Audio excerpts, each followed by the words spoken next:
بسم اللہ الرحمن الرحیم۔ میرا تعلق ایک متوسط گھرانے سے تھا۔ میری ماں نہیں تھی۔ میرے باپ کے مرنے کے بعد میرے تایا اور تائی نے زبردستی میری شادی کروا دی۔ میرا شوہر ایک نشئی انسان تھا جو سارا دن نشہ کر کے گھر میں پڑا رہتا اور مجھ پر ہاتھ ہٹانے سے بھی گریز نہیں کرتا تھا۔ اس کو پتا تھا کہ میرے پیچھے کوئی نہیں ہے، لیکن اچھے وقتوں سے میرے ماں باپ نے مجھے تعلیم دلوائی تھی۔ اس لیے جب زندگی حد سے زیادہ تنگ ہونا شروع ہو گئی تو میں نے ایک کمپنی میں نوکری کرنا شروع کر دی۔ اتنی زیادہ تعلیم تو نہیں تھی، لیکن میں کمپنی کے باس کی پی اے بن گئی۔ اس کی وجہ سے مجھے وقت بے وقت جانا پڑتا اور باس کے ساتھ میٹنگ کے لیے مختلف شہروں میں بھی جانا پڑتا تھا۔ میرا شوہر اس بات سے شدید ناراض ہوا تھا کہ تم وقت بے وقت کیوں جاتی ہو، اور وہ جو بھی مجھے تنخواہ ملتی مجھ سے لے لیتا اور نشے میں اڑا دیتا۔ شروع کے 5-6 ماہ میں نے یہ سمجھا کہ شاید زندگی اس طرح آسان ہو جائے گی، میں نوکری کروں گی تو گھر کے حالات بہتر ہو جائیں گے۔ لیکن جب میری ساری تنخواہ بھی نشے میں اڑانے لگا تو میں نے کچھ پیسے الگ کرنا شروع کر دیے، جو میں اسے بالکل نہیں بتاتی تھی، لیکن وہ میرے بیگ سے خود ہی پیسے نکال لے لیا کرتا۔ اور جس دن اسے نشہ نہ ملتا اس دن وہ مجھے برے طریقے سے مارتا۔ اس کی مار سے بچنے کے لیے میں خود ہی اسے نشے کے پیسے دے دیتی۔ وہ چپ چاپ نشہ کر کے ایک کونے میں پڑا رہتا، اس لیے میں کوشش کر کے زیادہ پیسے کمانے لگی تھی تاکہ اس کو نشہ ملتا رہا اور وہ چپ چاپ ایک کونے میں پڑا رہے۔ وہ نشہ کر کے فالتو چیزوں کی طرح گھر میں پڑا رہتا اور میں سارا دن کام کرتی۔ میں خوبصورت تھی، جوان تھی، میری بھی کچھ خواہشات تھیں۔ ایک دفعہ باس بیمار ہو گیا اور اس کی بیماری نے میری تو زندگی پلٹ کے رکھ دی۔ باس کی بیماری کے بعد اس کی جگہ اس کے بیٹے نے آفس آنا شروع کر دیا۔ وہ میرا ہم عمر تھا، اس لیے میں بہت جلد اس سے بے تکلف ہو گئی۔ وہ خود بھی اسی قسم کی طبیعت کا مالک تھا۔ باس تو تھوڑے بزرگ تھے، اس لیے میں ان سے بات کرتے ہوئے جھجک جاتی تھی، لیکن نئے باس سے بات کرتے ہوئے مجھے بالکل بھی کوئی جھجک نہیں ہوتی تھی۔ میں ان کی پرسنل سیکرٹری تھی، اس لیے ان کے ساتھ جاتی۔ ہر وقت ان کے ساتھ رہنے کی وجہ سے ہم دونوں ایک دوسرے کے بہت ہی قریبی دوست بن گئے تھے، اور اب تو میں اپنے گھر کے حالات بھی اسے بتاتی۔ میں نے اسے کچھ نہیں چھپایا تھا اور اس کو اپنے سارے حالات بتا دیے تھے۔ اب اکثر ہی وہ مجھے پیسے دے دیتا تاکہ میں اپنے شوہر کو نشہ لے کر دے سکوں۔ شوہر کو نشہ دے کر اپنے باس کے ساتھ میں گھومنے پھرنے نکل جایا کرتی۔ اکثر ہم لوگ ہوٹلنگ بھی کرتے، لیکن ہماری دوستی ایک حد کے اندر ہی رہی تھی، اور تقریباً 3 ماہ بعد دوبارہ سے باس نے آفس جوائن کر لیا۔ لیکن وہ 3 ماہ میری زندگی کے خوبصورت ترین ماہ تھے، جن میں باس کا بیٹا ہر لمحہ میرے ساتھ ہوا کرتا۔ اب باس کے آفس دوبارہ جوائن کرنے کے بعد بھی ہمارا رابطہ ختم نہیں ہوا تھا اور ہم ایک دوسرے سے رابطے میں رہتے۔ میں باس سے ہاف لیو لے کر ان کے بیٹے کے ساتھ چلی جایا کرتی، باس بھی منع نہیں کرتے۔ زندگی ایک نئے دور میں داخل ہو رہی تھی۔ میں اکثر سوچا کرتی تھی کہ میرے ساتھ ہی ایسا کیوں ہوا، میری شادی ایسے شخص سے کیوں ہوئی جو نشہ کرتا تھا، جو بیوی کو مارتا تھا۔ میری شادی ایسے شخص سے بھی تو ہو سکتی تھی جیسے کہ باس کا بیٹا۔ اگر مجھ میں کوئی کمی ہوتی تو میری طرف وہ دوستی کا ہاتھ نہ بڑھاتا۔ یہ میری زندگی میں آنے والا پہلا مرد تھا جسے میں کسی طور محبت کر ہی نہیں سکتی تھی، اس لیے میری زندگی میں محبت والا خانہ خالی تھا، جس میں آہستہ آہستہ باس کے بیٹے نے قدم جمانا شروع کر دیا اور ہماری دوستی حد سے نکل کر محبت میں داخل ہو گئی۔ جب مجھ پر باس کے بیٹے کی محبت آشکار ہوئی تو میں نے اس کی دوستی سے ہاتھ کھینچ لیا۔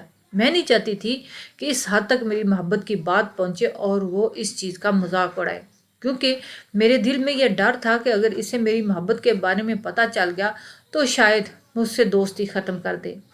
یہ صورتحال میرے لیے بہت عجیب تھی، شاید اسے بھی میرے رویے کے بارے میں پتہ چل گیا تھا، اس لیے اس نے مجھ سے پوچھ ہی لیا کہ میں اسے کھینچی کھینچی کیوں رہتی ہوں۔ میں نے بہت کوشش کی کہ میں اس کو اصل بات نہ بتاؤں، لیکن اس کے اظہار محبت نے بھی مجھے مجبور کر دیا اور میں نے بھی اس کو بتا ہی دیا کہ میں بھی اس سے محبت کرنے لگی ہوں۔ اب ہمارے تعلقات نے ایک نیا رخ اختیار کر لیا تھا، اور اس دوران میرے شوہر کی وہی روٹین تھی، وہ اپنی مرضی سے کھانا کھاتا، نشہ کر کے پڑا رہتا۔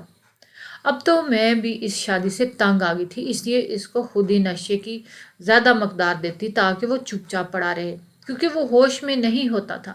اس لیے اس کا مارنا پیٹنا گالیاں دینا کم ہو گیا تھا، لیکن وہ جیسے ہی ہوش میں آتا مجھے پھر سے مارنا پیٹنا شروع کر دیتا، یوں لگتا جیسے اسے میرے بارے میں معلوم ہو گیا ہے، اور اکثر یہ میرے باس کے بیٹے کا نام لے کر مجھے گالیاں دیتا، لیکن میں اس چیز کی زیادہ پرواہ نہیں کرتی تھی، کیونکہ اب میں جلد از جلد اس پاگل انسان سے جان چھڑوانا چاہتی تھی، اور نہ ہی مجھے مزید انتظار ہو رہا تھا کہ اس لیے کہ ایک دن میں نے اپنے باس کے بیٹے، جس کا نام شان تھا، اسے کہا کہ وہ اب کوئی اس طرح کا حل کرے کہ میری جان چھوٹ جائے۔ اس نے مجھے یقین دلایا کہ بہت جلد اس انسان سے میری جان چھوٹ جائے گی۔ مجھے کیا معلوم تھا کہ میں جس کو قید خانہ سمجھ رہی ہوں وہی میرا صاحبان تھا، اور جس کو صاحبان سمجھ رہی تھی وہ صرف ایک سیراب تھا۔ ایک دن میرا اور کاشان کا کینڈل لائٹ ڈنر کا پروگرام بن گیا۔ میں رات کو گھر آئی اور جلدی جلدی تیار ہو رہی تھی۔ اس دن میں اپنے شوہر کے لیے نشہ لانا بھول گئی، اس لیے وہ مجھے گالیاں بک رہا تھا۔ میں نے سوچا کہ بولتا ہے تو بولتا رہے، میں گھر سے نکل جاؤں گی اور واپسی پر اس کے لیے نشہ لے آؤں گی تو اسے کچھ بھی یاد نہیں رہے گا۔ مجھے تیار ہوتا دیکھ کر اس کو نہ جانے کیا ہوا اور اس نے مجھے مارنا شروع کر دیا۔ ہم دونوں ہی جاہلوں کی طرح چلا رہے تھے، وہ مجھے مار رہا تھا اور میں اس کو گالیاں دیے جا رہی تھی۔ کاشان مجھے لینے کے لیے آ گیا اور گھر کے اندر سے شور سن کر وہ اندر آیا، اور جب اس نے دیکھا کہ میرا شوہر مجھے مار ہے تو اس نے میرے شوہر کو زور سے دھکا دے دیا، جس کی وجہ سے وہ دور جا گرا۔ میرے شوہر نے کاشان کو دیکھ کر اس کو گالیاں دینا شروع کر دی اور ان دونوں میں ہاتھ تھپائی شروع ہو گئی۔ میں ان میں بیچ بچاؤ کرانے کی کوشش کر رہی تھی۔ اسی دوران میرا شوہر گرا اور اس کے سر میں میز کا کونا لگا، جس سے اس کا خون نکلنا شروع ہو گیا۔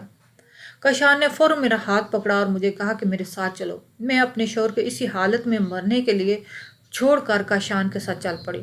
ہم نے نکلتے نکلتے ہی گھر کی 2-4 چیزیں جو قیمتی تھی وہ اٹھا لیں، کیونکہ باقی سب کچھ تو میرے شوہر نے بیچ کر اپنا نشہ پورا کر لیا تھا۔ اس وقت تو میں کاشان کے ساتھ آ گئی، لیکن اس کے بعد مجھے اپنے فیصلے پہ پچھتاوا ہونے لگا کہ مجھے ایسے نہیں آنا چاہیے تھا۔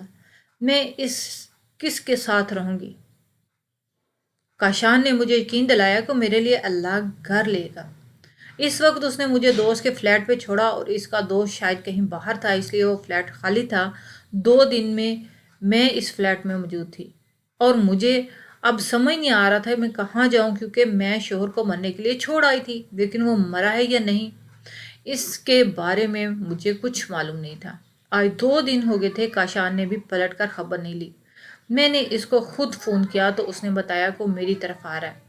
میں نے سوچا کہ جب وہ آئے گا تو اس سے بات کر کے اپنے شوہر کے بارے میں معلوم کروں گی، لیکن مجھے کیا معلوم تھا کہ میرے ساتھ آگے کیا ہونے والا ہو۔ جب مجھے بیل کی آواز آئی تو میں جا کر دروازہ کھولا تو دروازے پہ کاشان موجود تھا۔ خوشی سے اس نے مجھے گلے لگا لیا اور میں دیکھنا ہی بھول گئی کہ وہ اکیلا نہیں تھا۔ جب وہ اندر داخل ہوا تو اس کے ساتھ اندر داخل ہونے والی شخصیت کو دیکھ کر میں چونکی۔ میں نے اس سے پوچھا یہ کون ہے؟ تو اس نے اشارہ کر کے مجھے کہا کہ چپ ہو جائے۔ وہ خاتون کاشان کے پیچھے چلتی ہوئی ٹی وی لاؤنج میں آ کر بیٹھ گئی۔ اس کی صورت کو دیکھ کر مجھے عجیب سا احساس ہو رہا تھا، لیکن میں اس کو کوئی نام نہیں دے پا رہی تھی۔ وہ ان سے عمر میں کافی بڑی تھیں اور بہت زیادہ تیار ہو کر رہی تھیں، جیسے کسی فنکشن میں جا رہی ہوں، اور یہی چیز مجھے عجیب لگ رہی تھی۔ وہ مجھے بڑی عجیب نظروں سے دیکھ رہی تھیں۔ میں نے سوالیہ نظروں سے کاشان کی طرف دیکھا۔ آخر کاشان نے مجھے کہا کہ تم سوچ رہی ہوگی یہ کون ہے، تو میں تمہیں بتاتا ہوں، تم آج سے ان کے ساتھ رہو گی، کیونکہ جس دوست کے فلیٹ میں تم رہ رہی ہو وہ آج شام کو واپس آ رہا ہے، اور اب تم گھر بھی واپس نہیں جا سکتی کیونکہ تمہارا شوہر زندہ بچ گیا ہے اور اس نے پولیس میں بھی تمہارا نام کمپلین کروا دیا ہے۔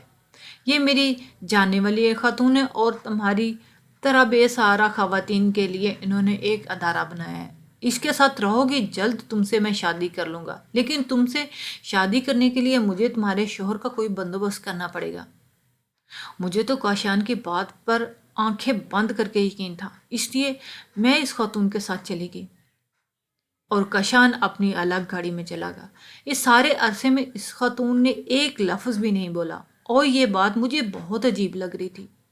خاتون کے پاس بہت بڑی گاڑی تھی اور اس کو ڈرائیور چلا رہا تھا، جس سے مجھے کاشان کی بات پر یقین ہو گیا کہ یہ کسی NGO کی مالک ہے۔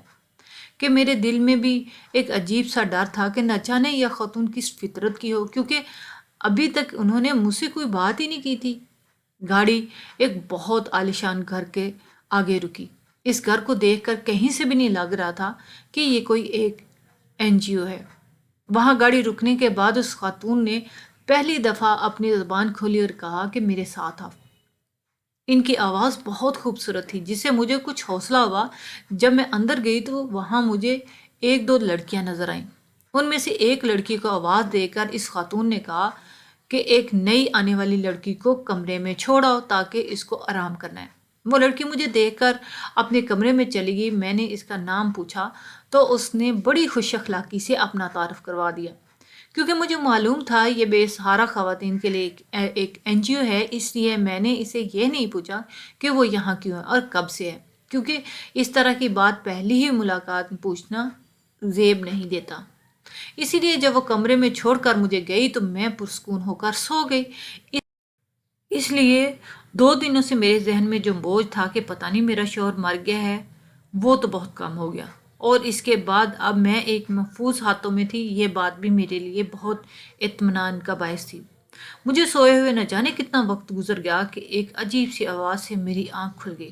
مجھے یوں لگا جیسے کہیں کوئی گانا گا رہا ہے، لیکن یہ کوئی حیرت کی بات نہیں تھی کیونکہ یہاں ساری کی ساری لڑکیاں تھیں، تو شاید کوئی گانا کا بھی شوقین ہو۔ مجھے خود سے اٹھ کر باہر جانا عجیب لگ رہا تھا، اس لیے میں چپ چاپ بیٹھی رہی۔ تھوڑی دیر کے بعد دروازہ کھلنے کی آواز آئی اور جو میرے کمرے میں داخل ہوا اسے دیکھ کر میرے قدموں تلے زمین نکل گئی۔ میں فوراً اٹھی اور دروازے سے باہر نکلنے کی کوشش کی۔ اس شخص نے آگے بڑھ کر میرا ہاتھ تھام لیا۔ میں نے اس کو زور سے دھکا دیا اور اٹھ کر باہر بھاگی، لیکن باہر کے منظر نے میرے قدموں کو ایسے منجمد کر دیا جیسے زمین نے میرے قدموں کو جھگڑ لیا۔ باہر بہت سی لڑکیاں مختلف زرق برق لباس پہن کر ادھر ادھر گھوم رہی تھیں، کچھ پاؤں میں گھنگرو باندھ کر ناچ رہی تھیں اور ایک دو لڑکیاں گانے گا رہی تھیں۔ ایک کمرے میں بہت سے مرد بیٹھے تھے۔ یہ سب کچھ دیکھ کر ایک لمحے میں مجھے سمجھ آ گیا کہ یہ کوئی NGO نہیں بلکہ ایک کوٹھا ہے، اور کاشان صاحب نے مجھے دھوکہ دیا، یا اس خاتون نے کاشان کو دھوکہ دیا ہے۔ میں جلدی سے کمرے میں بھاگی، فون اٹھا کر کاشان کو فون کر سکوں، لیکن میرے کمرے سے فون ہی غائب تھا۔ باہر نکل کر میں نے پورے گھر میں فون تلاش کرنے کی کوشش کی لیکن کہیں بھی فون نظر نہیں آیا۔ باہر نکلنے والے دروازے بند تھے اور ان کے آگے بندوق اٹھائے گارڈ کھڑے تھے جو باہر نکلنے کی اجازت ہی نہیں دے رہے تھے۔ میں مکمل طور پر پنجرے میں جگڑی جا چکی تھی۔ کاشان سے رابطے کا کوئی ذریعہ نظر نہیں آ رہا تھا۔ رات کے جب وہ محفل ختم ہوئی تو مجھے معلوم ہوا وہ خاتون اس سارے کوٹھے کی مالک ہے۔ مجھے اس کے سامنے پیش کیا گیا۔ اس نے مجھے کہا کہ تمہیں معلوم تو ہوگا کہ یہ کون سی جگہ ہے، اور تم اپنے طور پر کاشان سے رابطے کی کوشش بھی کر چکی ہو، لیکن میں تمہیں ایک بات واضح الفاظ میں بتا دوں کہ کاشان کو معلوم تھا کہ میں کون ہوں اور اس نے تمہاری باقاعدہ قیمت وصول کی ہے۔ اس لیے جو کچھ یہاں ہوتا ہے تم اس کا حصہ بن چکی ہو۔ تمہیں ناچ گانا بھی سکھا دیا جائے گا۔ میں نے کہا کہ میں یہ نہیں کروں گی، میں شادی شدہ ہوں، میں واپس اپنے گھر جاؤں گی، لیکن میری ایک نہ سنے گی، اور مجھے زبردستی ناچنے کی تربیت دی جانے لگی۔ کچھ لڑکیوں نے مل کر مکمل طور پر میرا حلیہ ہی بدل دیا۔ بہت زیادہ تو میں پہلے بھی سادہ نہیں رہتی تھی، لیکن اب تو میں خود کو آئینے میں دیکھ کر پہچان ہی نہیں پا رہی تھی۔ میرے لمبے بالوں کو کاٹ کر ان کی عجیب سی شکل بنا دی گئی تھی، ان کو رنگ دیا گیا، میرے چہرے پہ نہ جانے کیا کیا لگا دیا گیا کہ میں خود کو پہچان نہیں پا رہی تھی۔ ناچنے سے انکار کرتی تو بھائی مجھے مارتی۔ ایسے میں اپنے شوہر کو یاد کرتی جو صرف نشہ نہ ملنے پر مجھے مارتا، لیکن اس کی موجودگی میں کم از کم میری عزت کو کوئی خطرہ تو نہیں تھا۔ کاشان سے پیار ضرور کیا لیکن کبھی بھی اپنی عزت کا سودا نہیں کیا تھا، اور وہی مجھے یہاں بٹھا گیا۔ مجھے یقین نہیں آ رہا تھا لیکن نہ ہی یہاں سے نکلنے کا کوئی راستہ سمجھ آ رہا تھا۔ مگر حیرت کی بات یہ تھی کہ وہ آدمی جو مجھے پہلی رات کمرے میں نظر آیا اس کے بعد مجھے کبھی نظر نہیں آیا۔ اب تو میں اس آدمی کی لاشعوری طور پر منتظر تھی، اور اس کی وجہ صرف یہی تھی کہ وہ آدمی اس رات پہلے بھی بہت دفعہ مجھے اپنے ارد گرد نظر آیا۔ جب میں نے کہیں جاتی یا کاشان کے ساتھ جاتی تو مجھے وہ نظر آتا، اور مجھے محسوس ہوتا جیسے وہ میری نگرانی کر رہا ہو، اور اس دن اپنے کمرے میں دیکھ کر مجھے اس سے شدید حیرت ہوئی تھی، کیونکہ اس کے بعد وہ مجھے کبھی نظر نہیں آیا، اور یہ بات بھی میرے لیے پریشانی کا باعث تھی، کیونکہ وہ ایک ایسا انسان تھا جو جانتا تھا کہ میں شادی شدہ ہوں اور کم از کم وہ میری مدد کر سکتا تھا۔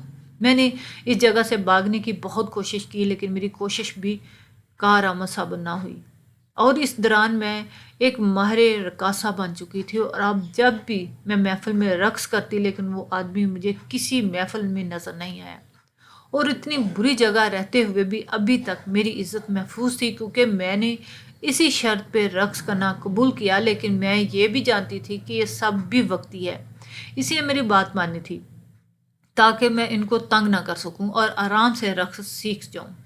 خوبصورت ہونا بھی کبھی کبھی آپ کے لیے بہت سے مسائل کھڑا کر دیتے ہیں۔ میرے ساتھ بھی کچھ ایسا ہی ہوا تھا۔ کاشان نے تو پہلے میری خوبصورتی سے فائدہ اٹھاتے ہوئے مجھے بیچ میں بیچ دیا، اور اب میں دیکھ رہی تھی کہ ایک آدمی بہت دن ہو گئے ہر وقت مجھے اپنی نظر میں رکھتا، وہ ہر محفل میں موجود ہوتا۔ پہلے تو میں نے اس کی پرواہ نہ کی، لیکن اس کو بھائی کے آس پاس گھومنے دیکھا، پھر مجھے خطرے کا احساس ہو۔ مجھے معلوم تھا کہ بھائی کو صرف پیسے سے پیار ہے اور اس شخص سے میرا سودا کر لے گی، اور وہی ہوا۔ ایک رات میں اپنے رقص کو مکمل کر کے کمرے میں واپس آئی تو وہ شخص میرے پیچھے پیچھے کمرے میں پہنچ گیا۔ میں نے بولا کہ تم میرے کمرے میں کیوں آئے ہو؟ لیکن اس کی ایک ہی رٹ تھی کہ تمہاری قیمت لے کر آیا ہوں۔ شور کی آواز سن کر بھائی بھی آ گئے، اور جب میں نے بھائی کو کہا کہ آپ کو میری شرط یاد نہیں، تو اس نے کہا کہ تم ایک طائفہ ہو، وہی کام کرو، میرے پاس تو اور کوئی راستہ نہیں تھا۔ لیکن میں نے بھی پھر اسی کو زبردستی سے کمرے نکالنے کی کوشش کی، اور اسی ہاتھا پائی میں کمرے کا دروازہ کھل گیا اور میں نے اس کو خود دھکے دے دے کر اپنے کمرے سے نکال دیا۔ جب میں نے دروازہ بند کرنے کی کوشش کی تو میں نے اس شخص کو بہت تیزی سے اپنے کمرے کی طرف آتے دیکھا، جس کو میں اپنے آس پاس ہمیشہ دیکھتی تھی اور جس کا مجھے انتظار تھا۔ اس نے مجھے دیکھا تو اپنے ساتھ موجود دوسرے وہ لوگوں کو اشارہ کیا، اور انہوں نے میری دہلیز پر پڑے ہوئے شخص کو اٹھایا اور گھسیٹتے وہاں سے لے گئے۔ اس کے ساتھ وہی شخص زبردستی میرے کمرے میں داخل ہو گیا، اور اس کے ساتھ اس نے مجھے بھی پکڑ کر گھسیٹ لیا۔ کمرے میں داخل ہوتے ہی اس نے مجھ کہا کہ جلدی سے اپنا سامان پیک کرو اور اپنا حلیہ ٹھیک کرو۔ مجھے اس کی بات سمجھ نہیں آئی تھی، اس لیے میں نے پوچھا کہ آپ کیا کہہ رہے ہیں اور آپ کون ہیں؟ اس نے کہا کہ میں جو کوئی بھی ہوں، تمہیں یہاں سے نکالنے آیا ہوں۔ یہاں سے جانا چاہتی ہو تو جلدی سے جو میں کہہ رہا ہوں وہ کرو۔ میں تو ہر صورت یہاں سے نکلنا چاہتی تھی، اس لیے جلدی سے میں نے منہ دھو کر چادر اوڑھی اور نکل گئی۔ اس دفعہ میں اجنبی پہ بھروسہ کر رہی تھی، لیکن نہ جانے کیوں دل میں یہ بات ماننے کو تیار ہی نہیں تھی کہ مجھے وہ دھوکہ دے گا۔ اس نے مجھے کھڑکی کے راستے سے باہر نکالا اور نہ جانے کن کن راستوں سے ہوتا ہوا پچھلے دروازے باہر لے آیا، جہاں ایک گاڑی کھڑی تھی۔ میں خاموشی سے اس کے پیچھے چلتی ہوئی اس گاڑی میں بیٹھ گئی۔ وہ گاڑی انجان راستوں سے چل پڑی۔ جلد گاڑی ایک خوبصورت سے گھر کے سامنے میں جا رکی۔ اس شخص نے مجھے نیچے اترنے کا اشارہ کیا اور اس کے پیچھے پیچھے میں چلتی ہوئی اس گھر میں داخل ہو گئی۔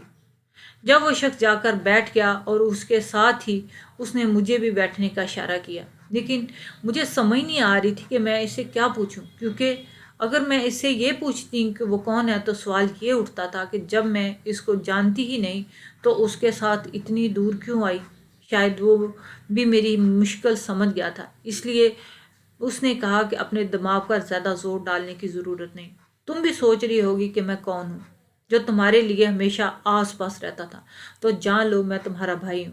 مجھے تو اس کی بات سن کر عجیب سا جھٹکا لگا، لیکن میں خاموشی سے اس کی بات سنتی رہی۔